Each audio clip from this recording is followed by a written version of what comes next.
Hi, I'm Safia.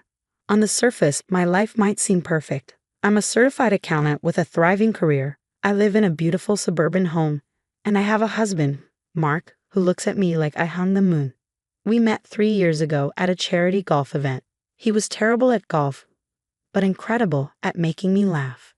After a whirlwind romance and a picture-perfect wedding, I was sure I found my happily ever after. But life has a way of revealing cracks beneath even the most polished veneers. Before I dive into the story, don't forget to like and subscribe. Let me introduce you to the key players in my life. First, there's my husband, Mark, a successful architect and the definition of a devoted son and husband. His parents, Tom and Linda, welcome me with open arms. Tom built the family construction business from the ground up, while Linda runs their charitable foundation. Then there's Sarah, Mark's younger sister. On paper, she's the marketing director for the family business, but her true full-time job. That's where the story begins. You know those family portraits where everyone's smiling, but something feels off? That's been my life since I married Mark. At first, I admired Sarah's close bond with her brother. She had this way of being everywhere, hovering a little too close, inserting herself into every conversation. It felt sweet, at first. Naive, right? I'd heard whispers about Mark's ex-girlfriend, Julia, a bright dental student who mysteriously ended things with him years ago. According to the family, Julia became paranoid and unstable after spending time with Sarah. I didn't think much of it then. The first red flag appeared during our engagement. Sarah had a knack for creating misunderstandings. Like the time she told Mark I canceled our anniversary dinner to work late, while telling me Mark had an emergency client meeting. We both spent the evening alone, confused and hurt, only to realize the next day that neither of us had canceled. Then came the wedding planning. Family heirlooms meant for me mysteriously disappeared, only to resurface later, after Sarah suggested better alternatives. My wedding dress order was canceled twice, with Sarah swooping in to offer her friend's boutique as a last-minute savior. Even our honeymoon plans weren't safe. Our original reservations vanished, but Sarah conveniently had a solution: a resort close to home, conveniently next door to where she'd booked her own vacation. Mark couldn't see it then, but I began to piece together the pattern. Sarah couldn't stand not being the center of her brother's world. Things took a darker turn when I stumbled across discrepancies in the family business accounts. As the company accountant, I couldn't ignore the missing funds. When I brought it up to Tom and Linda, they were devastated to discover their daughter had been embezzling. They cut off her access to company finances, leaving her drowning in gambling debts. That's when the accidents began. My car's brakes failed twice in 1 month. Meals I'd ordered arrived with ingredients I was allergic to. And Sarah? She was always there, playing the concerned sister-in-law with a sweet smile that never quite reached her eyes. The real shift happened after Mark and I announced we were trying for a baby. Sarah's reaction was bizarre. She went pale, excused herself, then returned with over-the-top enthusiasm.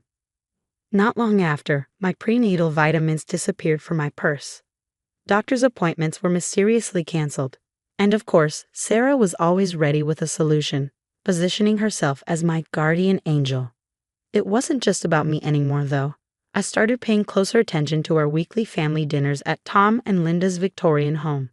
Sunday nights were a tradition, complete with Linda's prize antique tea set, a silver-plated heirloom with delicate rose engravings. Sarah had appointed herself as the keeper of the tradition, claiming, "Mom's hands are too shaky now." Oddly, Linda's hands were perfectly steady when arranging her prize-winning floral displays. Every Sunday, Sarah arrived early to polish the tea set and arrange the 6 matching cups. Mine was always the one with a tiny chip on the bottom. Charming, she'd say. My headaches always seemed to follow those dinners, and on the rare Sundays I skipped tea, Sarah's disappointment was palpable.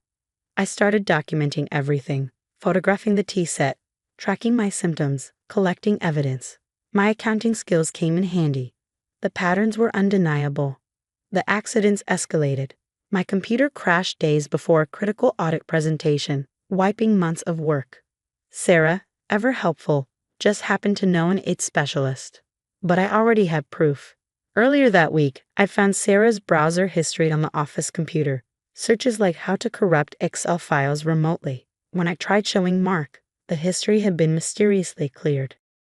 I knew I had to be smarter. So the next Sunday, I set up my phone to record video. I propped it on the kitchen shelf, angled perfectly toward the formal dining room's tea cart. I'd spent weeks studying Sarah's movements, her little rituals with the antique tea set. Tonight, everything had to be perfect. While helping Linda with the roast, I kept my phone's screen in view through a reflection. Sarah was in her usual spot by the tea set, her movements precise, practiced.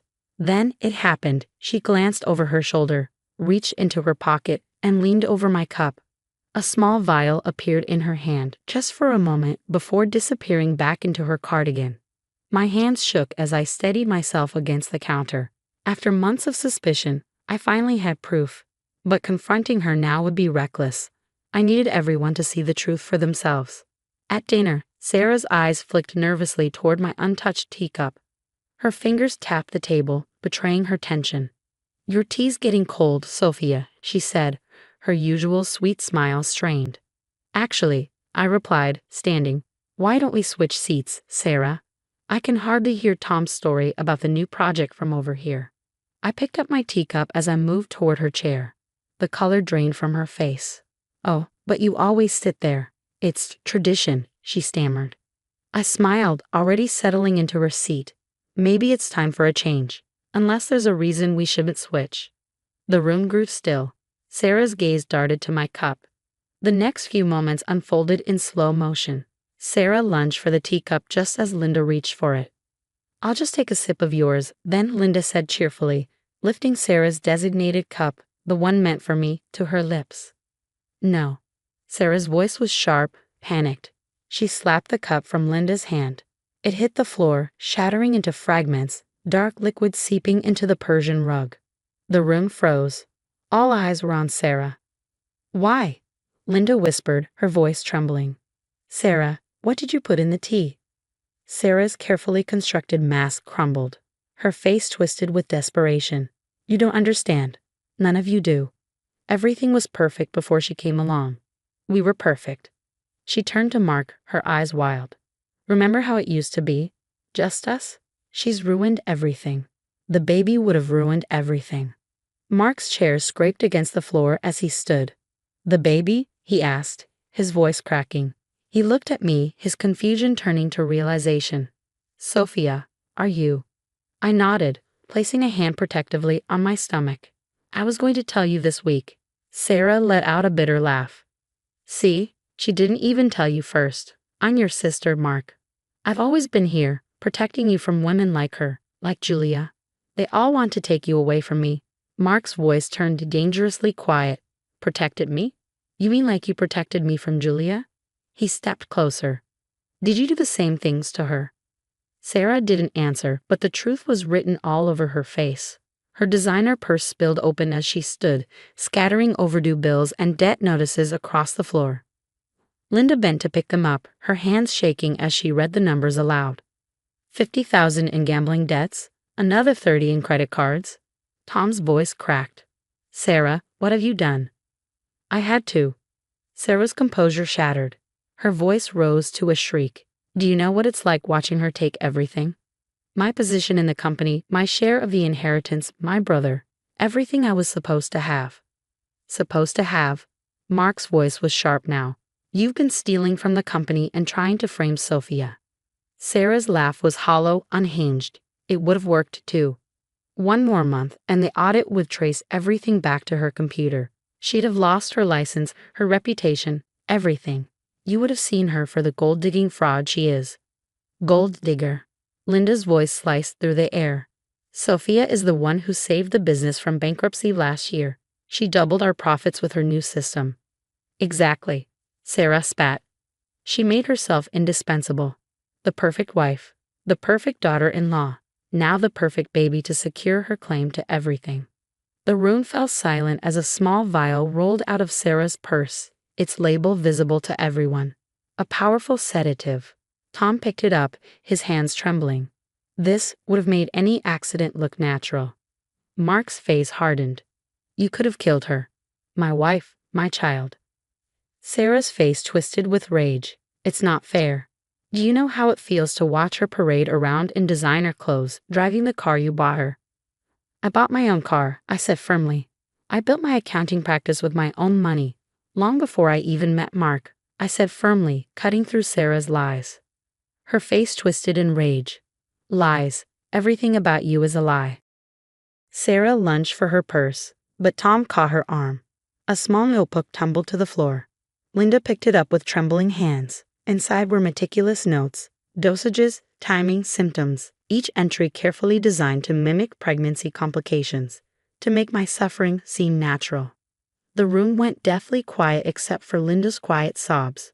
Mark stood by the window, staring out at the garden where we had once taken so many family photos. When he turned back, his face was set like stone. "You're done, Sarah," he said, his voice cold and final. "No more jobs at the company. No more access to family funds. No more Sunday dinners. No more anything." Sarah's defiance cracked, but no one moved to comfort her. 3 months later, we heard Sarah had moved across the country. Rumor had it she was living in a small apartment, working an entry-level job. Her gambling debts and legal fees had devoured every penny she had left. Occasionally, she sent emails, pleas for forgiveness, promises she had changed, or veiled threats about what she deserved. They sat unopened in our spam folder, alongside the demands from her creditors. The family business thrived once we implemented stricter financial controls. Tom and Linda transferred their shares directly to Mark, with a trust set up for our daughter. Linda replaced the old tea set with a new one that sparkled in the china cabinet, this time with perfectly matching cups. No chips, no flaws, no hidden intentions. Our daughter's nursery is painted in soft yellow, a room filled with warmth and love. But the real warmth comes from the photos on the walls, smaller now, with one less person in them. Yet somehow, they feel more complete. The smiles in those pictures finally reach everyone's eyes. They say money is the root of all evil. But I disagree. It's not wealth. It's the desperate need to possess what others have. Not just their money, but their happiness, their love, their very lives. Some people can't bear to see others succeed where they failed. I still check my daughter's bottles twice, test her food before feeding her. Some habits are hard to break, but as I watch her grow in a home filled with trust and love instead of greed and envy, I know we made the right choice. Some things are more precious than silver teacups and family fortunes, and some family portraits look better with one less false smile.